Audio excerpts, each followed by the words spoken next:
Hello there guys, welcome back to my channel. This is your Tito PJ and this is Tito Mo Talks. Di ba, meron na tayong segment. Ito ang Tito Mo Talks na bininyagan ni Mother Shingu. Dito na sa Tito Mo Talks.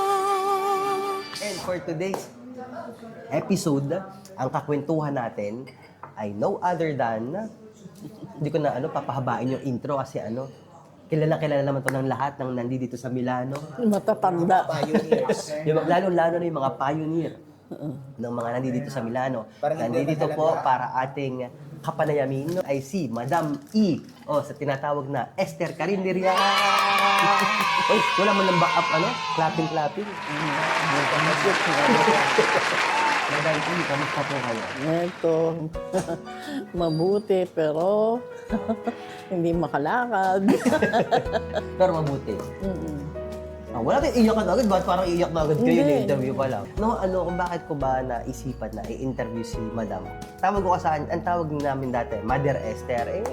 Masyado nang matanda yung Mother Esther. Gawin natin, matanda naman talaga. Madam naman si Madam Esther. Diba? So, ayun nga. Kaya ko siya naisipan na interviewin si Madam. Kasi napakadami kwento nito. Napakadami nitong pamulat. Kasi, Ingat. Baka kung lumabas. ito, ikwento mo naman kung sino ka muna. Sino si Madam Esther bago nakarating ng Italia? Anong ginagawa mo sa atin? Sa Pilipinas? Bago ka nakarating dito? Lahat ng trabaho pasok. Para kasi tanging ina. Para kasi tanging ina. Nagtitinda ako sa tapat namin ng pakpak na manok, ng barbecue, ng inihaw na mais, nilagang mais. Tapos nagsapatos, natuto akong gumawa ng sapatos. Bakit mo naisipan na mag-abroad? Wala. Minsan sa isang journal, alam mo yung taliba sa atin, yung maliit na dyaryo. Nakakita ko doon ng mga domestic, mga katulong. Malaki daw kita. Nagtatrabaho ko noon araw sa napasok na ako sa yung gawaan ng mga radyo. Mga nagbubuo ng mga radyo nung araw sa Panay Avenue, malapit sa ABS-CBN. Pag-uwi, nakakabasa ako ng sabi ko, mga publicita ba? Sabi ko, parang maganda ito. Kasi nag-aral pa rin ako ng electronics. At the same time, mga anak ko nag-aaral. 1 year. Para yung trabaho ko, para matutunan ko. Tapos noon, nagsabi ako sa tatay ko na gusto kong mag-abroad. Pero since talaga ayoko ng Saudi. Ayoko talaga ng Saudi. Dahil Anong uso ng panahon yan? Mas uso ang Saudi kaysa sa... Saudi. Saudi ang uso. Kalakasan ng Saudi noon. Anong araw ko, kumikita daw ang Saudi ng 60 mil. 1980s to ha? Oo, 1980s. 60,000 pesos? Oo, nung araw. Wow! Ang laki nun. Oo. Kung 1980s at kikita ka ng Saudi. 60,000 pesos, parang ang milyonaryo ng Oo, panahon malaki yun. Pero ayoko dahil... Grazie! Ayaw mo dahil? Dahil nakakarinig ako ng mga, yung minamulesya. Yung mga... Okay. Gets. Hanggang sa napunta ko, yung nanay ng hipag ko, sinama ko sa Bureau of Tourism. Na yung kanyang kamag-anak doon, isa sa mataas. Yung sekretarya noon, hindi ko makakalimutan, Aling Rose ang pangalan. Tiga Bulacan. Nagsabi ako sa kanya na, Aling Rose, gusto ko mag-abroad. Pero ayoko ng Saudi. Sabi niya, sige, sabi niya gano'n. Dali mo sa akin ng mga dokumento mo. Dinala ko naman. Pero Aling Rose, ayoko talaga ng Saudi. Sige. Kasi noon, sabi niya, open nga ang narinig ko, ang Rome, sabi niya gano'n. Sige, sabi ko gano'n. So dapat sa Rome ka pupunta? Oo. Tapos, pero Italy na talaga? Hindi, ang open pala noon, Madrid, Spain. Espanya. Oo. Tapos sige, sabi ko gano'n. Basta, pasensya na, memory gap na. oo. Basta wag lang talaga Huwag lang Saudi. sa Saudi, okay? Binigay ko. Yung huling telegrama sa akin ng Italian Embassy. May ticket na raw ako. Tapos tinawagan pa ako, nag-aapura na raw yung aking employer. Ang employer ko, sa Cosenza. Kaya Manila to Cosenza ako. Kwento niyo sa akin, madam, yung unang-una yung sakay ng eroplano. Anong hindi mo makakalimutan? Hindi, may mga bawat tao, may kasariling kwentong eroplano yan. Kasi January. Oh. January ako malis. Oh. Sabi, maginaw daw dito.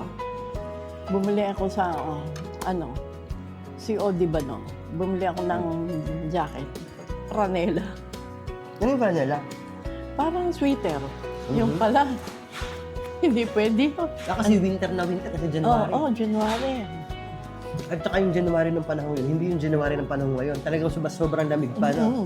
Kasi ngayon, hindi naman lumalamig ng... Malamig siya. Pero hindi yung tipong... Yung tulad nung lamig na yun noong unang panahon. Sabi nila, naririnig ko kasi na noon daw talaga, sobrang lamig daw dito talaga. Global warming di ba? Di ba ngayon hindi na nga nag-i-snow, dati talaga yung So, anong ginawa mo? Hindi, sinundo ako ng amo ko. May nakasabay kami na isang Pilipina na tiga Venice, na balikbayan. Sabi sa akin, Esther, andun yung amo mo. Sabi niya, may karatula. Pangalan ko. Esther! Pagbungad pa naman sa akin eh.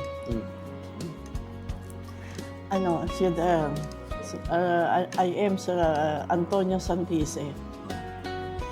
I speak English little. Sabi ko, okay naman. Little, di naman ako eh. Dapat pala sinabi nyo, it's atay.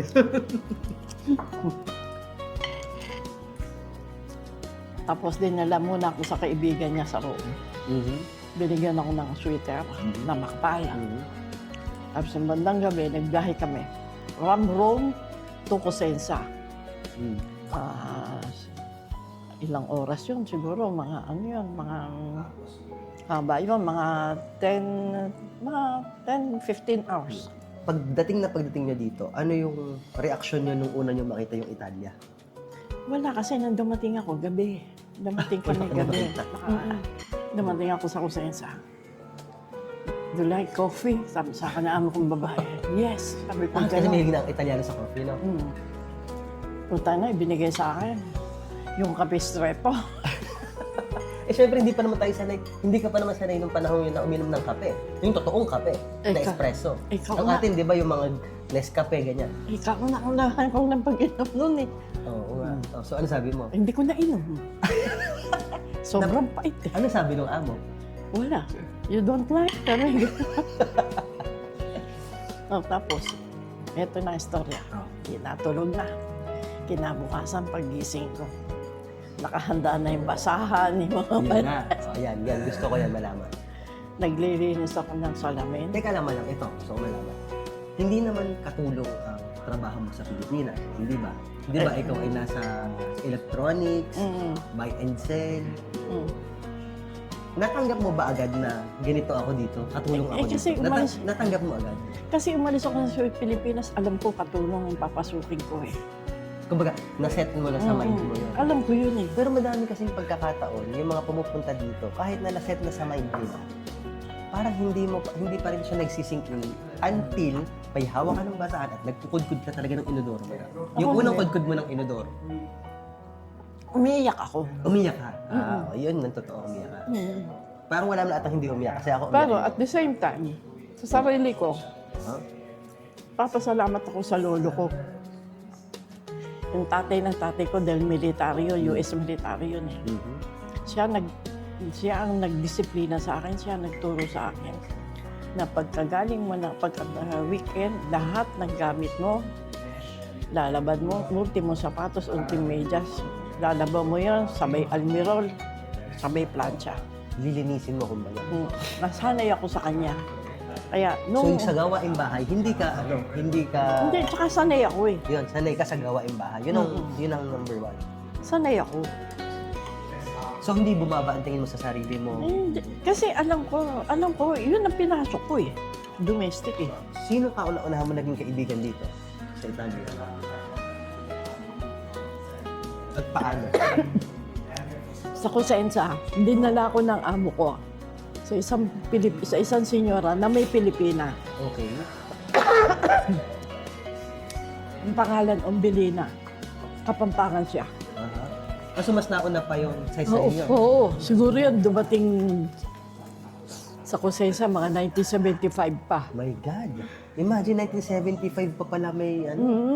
Dito, nagtatrabahong Pilipino dito. dito sa Milano, ang pagkakaalam ko, may dumating dito, kauna-una, 1973. Wow, grabe. Paano naman pumasok sa isip niyo na pwede pala ako magtayo ng restaurante dito sa Milano?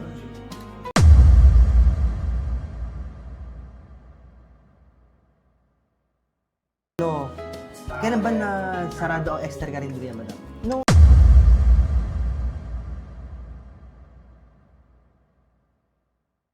Madili bang desisyon yung ginawa niyo yun para iwanan yung tindahan?